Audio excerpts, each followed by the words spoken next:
Alright, so ito, susubukan natin ang ating bagong labas na unit.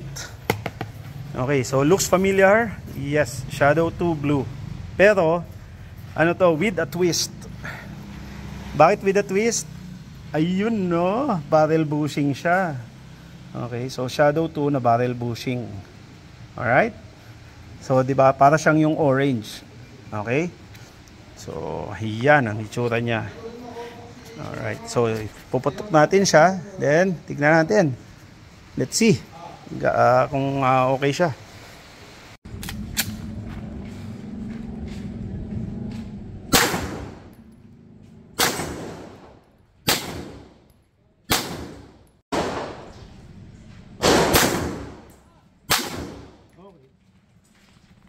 Natin.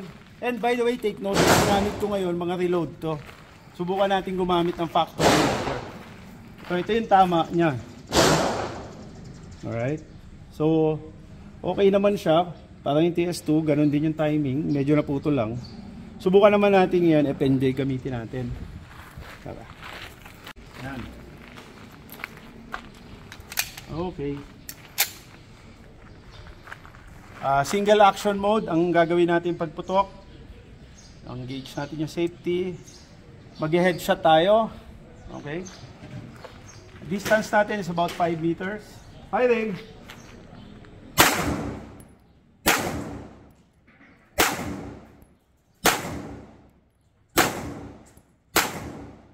Okay, let's go. Tignan natin. So that's 6 shots. So sa ganung timing, ito yung ating grouping. Alright? So ito mas kampante ko, mas bagang siya ng konti kaysa doon sa TS2. Okay? So yun yung single action niya. Yun, no? Okay. Using factory ammo.